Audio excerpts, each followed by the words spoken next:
Taylor.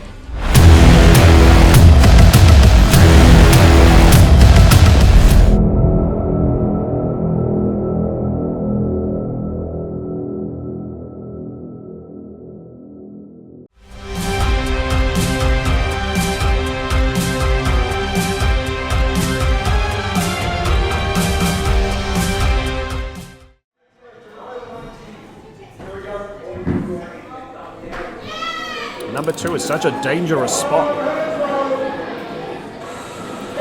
have to last the whole match then. That's equally dangerous as the number 1 spot, is the number 2 spot. We talk about dangerous. This is a dangerous man here. Right. With his IQ in the ring, he outsmarts everyone. Yes, Dorian Webber is not someone you want to take lightly. He is sneaky, he is devious. The man is the master of the mind game in the ring. And credit to the man, he looks really good doing it. While mind games are Dorian Webber's forte, he's still extremely strong and extremely capable when that bell rings. But speaking of capable wrestlers, I know this man very well. Kaha, former New Zealand Professional Wrestling Tag Team Champion, former Maniacs United Jackson Shield Champion, used to be called Hybrid. Took a 6-month sabbatical to reinvent himself and relook his attitude. Reinvent himself, did he? What? Look at the man. The man has come back a lot more honorable, reconnecting with his roots, but he is still just as violent, just as vicious, and just as ruthless when the bell rings. Looks twice the size as he did before. He did. The man has put in the effort. Kaha is a strong beast of a man when that bell rings. As much as he's a man of the people and a man of his people as well, representing his whānau and his iwi. Kaha, is a fearsome opponent in that ring. Dorian Webber getting out of the ring quickly there. I can't say I blame the man. Coming up to our commentary desk by the looks of it. I would want to get out of the ring as well if that monster was standing across from me.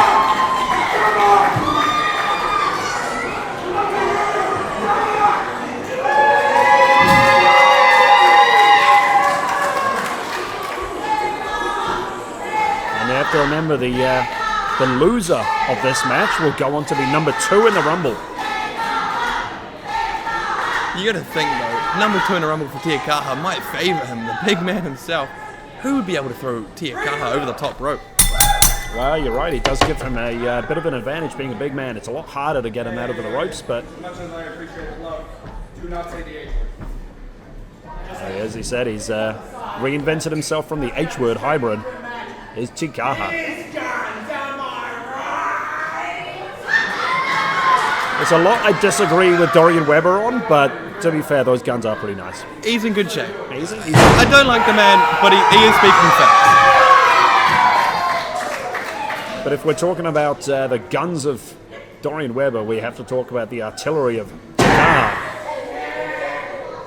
He is a brute and showing it right there. Pushing Dorian Webber back into the corner. And not just pushing him back, but advancing on him a little bit, sending a bit of a message there. Dorian asking the ref to back up Kaha there. I can't say I blame him. I'd be scared of him too. Looks like Dorian's maybe rethinking his strategy here. And there's nothing like being in the ring with someone much bigger and stronger than you to make you rethink your strategy. Dorian Webber firing off right hands and doing nothing to Kaha. Kaha. Are not phasing the big man. Oh, and a big shoulder block, taking down Dorian Webber. Another one. He is a brute, but Kaha is an artist when he gets in the ring. It's just his medium of choices violence. Got him up here. Looks like Kaha maybe looking to end this one pretty early with a big move. Oh, Dorian Webber sliding down the back there. Oh no. Kaha. Oh! Dorian bonsai drop is so lucky to get out of the way with that. That would have been the end of the match. We look back at the IQ of Dorian here, targeting the knee, chopping down the big man. Chop block right to the left knee there. Yeah, it doesn't matter how big and strong you are. If you can't stand up, that gives you a distinct disadvantage. Dorian had seen him use this move. Kaha kicking at the man. I can't say I blame the man. We've seen Dorian Webber use that heel hook, that sort of reverse ankle lock heel hook there several times to great offense. Ooh, dropping an elbow on that knee there. Dorian looking to put Kaha out for another 6 months. It looks like, well, maybe. Looks like Dorian Webber has done his homework on Kaha, has developed a strategy, and is making his own weak point here, targeting that left knee of Kaha. Just kicking away at the leg there. Did you hear that kick as well? That echoed. Oh! That kick echoed through the community sound. Again, just keep kicking at the leg there. And Conan's giving Dorian quite a bit of room here. Takaha's quite clearly on the ropes, and Dorian's maintaining the offense. The referee giving Dorian maybe a little bit too much wiggle room on that one. Kaha can't even stand up. He's taking him now. Ref's got to break it up here. The dirty tactics of Dorian. Using all the 4 of the 5 count there. Yeah, Dorian, the referee finally deciding to remember to count.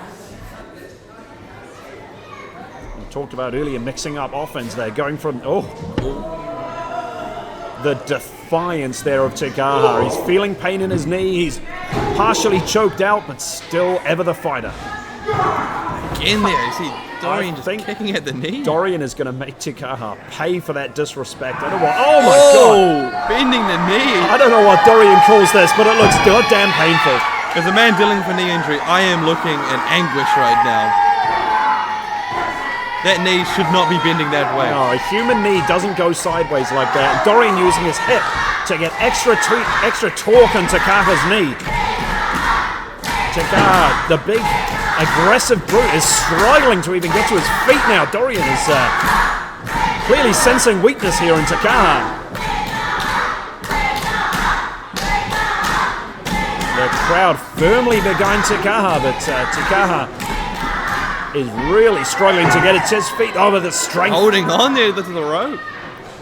Maybe Kaha used that time, weathered some of those strikes to try and get his breath back there. Trying to pull a man twice the size of you off the corner is particularly hard, but the knee there of... Big drop and what kick. Disappointment. Kaha managing to counter the Irish whip, but... As you see, Kaha couldn't get enough power on that clothesline there. Yeah, you're right. He couldn't get enough power to muscle Dorian Webber properly into the corner, and he certainly didn't have enough power in that leg to follow up. Dorian able to to counter with that vicious-looking shotgun dropkick. And Dorian straight back on the offense now. We're looking at the walls of Webber here. Is that what he calls this? I don't know, but he should call it that if he does. Yeah, maybe the falls of Webber. I shouldn't call it that. Dorian has got this one locked in. The pressure that Kaha has got to be feeling on that knee right now. Wrenching it back, Dorian is. And look at the way he's angling this move. He's not just standing over Kaha. He's not parallel to Kaha. He's almost twisting around. Just holding on there while Kaha had the rope. Well, you see normally people when they do that move, they're on the same plane as your opponent, and to put the extra pressure on. But Dorian took that extra step and just twisted. You've got not only the power from the walls of Webber, but that extra twist as well. We talk about the technician game of Johnny Gardner and Trent Hooper. The technician game of Dorian Webber is showing here today. Wow, that's the thing. Webber's antics sometimes get his opponents to underestimate him, but the man is extremely capable in the ring. Trying to lift up Kaha, I don't think that was the smartest idea. Webber, you're a strong man, but I don't know if you're that strong.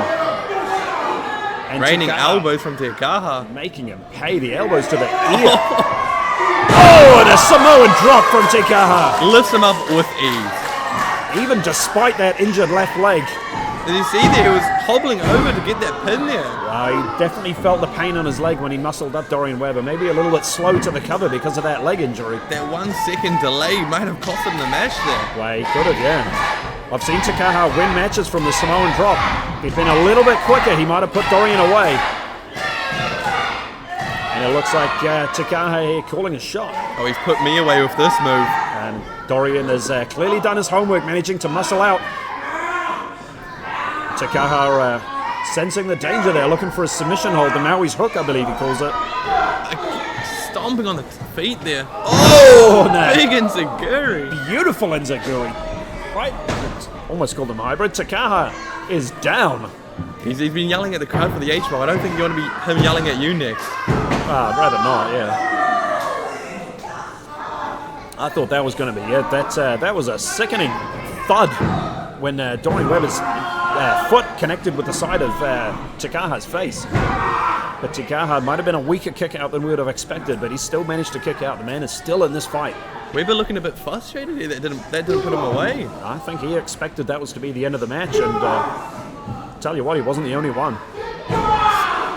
Giving these axe handles to the back here. Just chomping away at the big man. These are vicious axe handles right to the square of the back, but if you can see Kaha, they don't appear to be phasing him. I think Webber has maybe woken up the beast that is inside Kaha.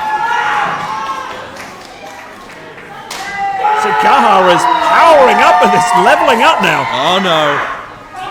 Oh, and Webber, you've messed up. Going straight for the, what he calls tapped straight away. We tapped out straight away. And Kaha, the winner by submission. A quick tap. Can't say I blame him. I've been in that hole before. It puts your lights out really quickly. So we now know, going into the main event tonight, the Hughes Academy Rumble, Dorian Webber will be in the feared number 2 spot. But how much damage has been done to that knee of Kaha for the Rumble match later on? I believe Kaha was announced for the Rumble on the Hughes Academy Facebook page, which if you're not subscribed to already, you should be. Kaha was announced for that match, but having an injured knee is going to be a significant disadvantage. I don't know if in these Rumble entrant matches, you might be getting yourself a better number by winning the match, but is there truly any winner if you're going into the match injured?